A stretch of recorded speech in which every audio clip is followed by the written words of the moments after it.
আমার অপারেশন করতে 9 ঘন্টা সময় লাগবে আমরা কেউ ভাবতেই পারিনি। হ্যালো বন্ধুরা, welcome back to my channel. আবারও চলে এলাম একটা নতুন ভিডিও নিয়ে। এটা হচ্ছে অপারেশনের দিন সকালবেলার ভিডিও। প্রথমে আমরা সকালবেলা খাওয়া দাওয়া করে নার্সিংহোমে চলে গেছিলাম। বলেছিল যে আমাদের সকালে ভর্তি নেবে, কিন্তু সকালে ভর্তি নেয়নি বলে আবারও আমরা হোটেলে চলে আসলাম। তো আমরা কোন হোটেলে ছিলাম তোমরা একটু দেখে নাও। আমরা হোটেল কনভার্সে ছিলাম। তো প্রথমে হচ্ছে এই গলিটা দিয়ে একটু যেতে হয়, এটা কিন্তু পুরোটাই হোটেল। তারপর একটু ঘুরে লিফট দিয়ে গেলেই উপরতলায় ফার্স্ট ফ্লোরেই আমরা ছিলাম। আমার কিন্তু ক্যামেরা ধরার মতো কেউ ছিল না, তাই মা আগে আগে যাচ্ছিল আর আমি পেছন দিয়ে ক্যামেরা ধরছিলাম। আমরা মাথাভাঙা ডাক্তার দেখিয়েছিলাম, তারপর কোচবিহারে দেখিয়েছিলাম, তারপর শিলিগুড়ি দেখিয়েছিলাম। কোনোখানে কোনো উপায় না পেয়ে তারপরে কিন্তু আমরা চেন্নাই গিয়েছিলাম, নাহলে কিন্তু আমরা চেন্নাই যেতাম না। আমার ফার্স্ট টেস্ট হয়েছিল এমআরআই শেষ হতে ডিটিপি টেস্ট হলো, তারপর ব্লাড টেস্ট হলো। তো সব রিপোর্ট ডাক্তারকে দেখাতেই ডাক্তার বললো যে অপারেশন করতেই হবে। তাই কিন্তু আমাদের সকাল 10টায় টাইম দিয়েছিল, কিন্তু কিছু কিছু রিপোর্ট ডাক্তারকে দেখানো হয়নি বলে ডাক্তার আমাদের ভর্তি নিল না, বললো ভর্তি বিকালবেলা হবে। তাই আমরা আবারও রুমে চলে আসলাম। আর যেহেতু শরীরটা ক্লান্ত হয়ে গেছিলো তো রুমে আসলে তো একটু রেস্ট করা যাবে, ওখানে তো আর রেস্ট করা যাবে না। এই ভেবেই কিন্তু আসতে হয়েছিল। রুমে এসে খাওয়া দাওয়া করলাম, চান টান করলাম, এবার একটু বিশ্রাম নিয়ে নিব। তারপর আবার বিকালবেলা হাসপাতালের উদ্দেশ্যে রওনা হবো। দেখতে দেখতে বিকাল হয়ে গেলো আর আমরা আবার হাসপাতালে গেলাম ভর্তি হওয়ার জন্য। ওখানে ক্রিসমাসে এত সুন্দর সাজিয়েছে, ওই সাজটা ছিলই।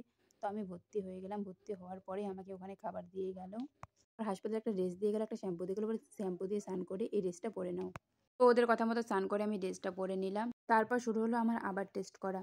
এরপর আমাকে ইসিজি, ব্লাড টেস্ট আর এক্স-রে করে আবারও রুমে দিয়ে গেল। হাসপাতালে যা কিছু করতে লাগে পুরোই কিন্তু আমি একাই করেছিলাম।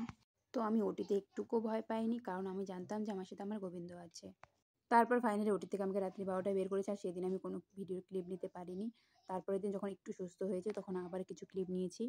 আমার অপারেশন করতে কিন্তু অনেকটা টাইমই লেগেছে, প্রায় 9 ঘন্টার মতো। যেখানে বলছিল ডাক্তার 4 ঘন্টা লাগবে, সেখানে 9 ঘন্টা লেগে গেছে। অপারেশনের পরের দিনে আমাদের ছুটি দিয়ে দেয়। তারপরে আমরা রুমে শিফট করে রুমে 2 দিন থেকে তারপর আমার পাইপ লাগানো ছিল, পাইপগুলো রিমুভ করে তারপর আমরা বাড়ির উদ্দেশ্যে রওনা দিয়ে দিয়েছিলাম। টোটাল 18 দিন লেগে গেছিল আমাদের চেন্নাইয়ে ডাক্তার দেখানি থেকে শুরু করে অপারেশন হতে। আমরা 24শে ডিসেম্বর গিয়েছিলাম আর বাড়ি ফিরেছিলাম 12ই ডিসেম্বর। প্রথমে আমরা ভেবেছিলাম ট্রেনে করে আসবো, যেহেতু অপারেশন হয়েছে তাই আমরা ট্রেনে আসিনি, তাই আসার সময় ফ্লাইটে করে এসেছি। তো ওখানে খুব ফ্লাইটের ব্যবস্থা ভালো, আমাকে প্রথমে হুইল চেয়ারে করে নিয়ে এসেছিল। ওদেরকে কিন্তু প্রথমে গিয়ে বলতে হয় হুইল চেয়ারের কথা, তারপরে কিছু কাগজ অ্যাপ্লাই করতে হয়, তারপরে দেয়। তারপর আমরা শিলিগুড়ি বাগডোগরা এয়ারপোর্টে নামলাম। নামার পর আমরা বাড়ির থেকে একটা গাড়ি ফোন করেছিলাম, ওই গাড়ি আমাদেরকে নিয়ে এসেছে। তারপর আমরা একটা দোকানে ঢুকে খাওয়া দাওয়া করলাম। আমি কিন্তু ওখান থেকে ভাত নিয়ে এসেছি, ওই ভাতই খেয়েছি। আর মা আর বাবা আর একটা দাদা ওই রেস্টুরেন্টে ভাত খেয়েছে। অপারেশন করতে কিন্তু আমাদের অনেকটাই কষ্ট হয়েছিল, যেহেতু অনেকগুলো টাকা লেগে গেছিলো, তাই অনেকটাই কষ্ট করতে হয়েছে।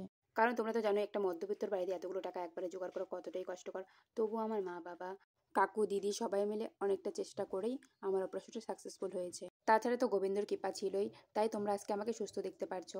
আমার ভিডিওটি যদি তোমাদের ভালো লাগে তাহলে লাইক, কমেন্ট, শেয়ার করো আর সাবস্ক্রাইব করতে ভুলো না। আর বেল আইকনটি প্রেস করে দিও।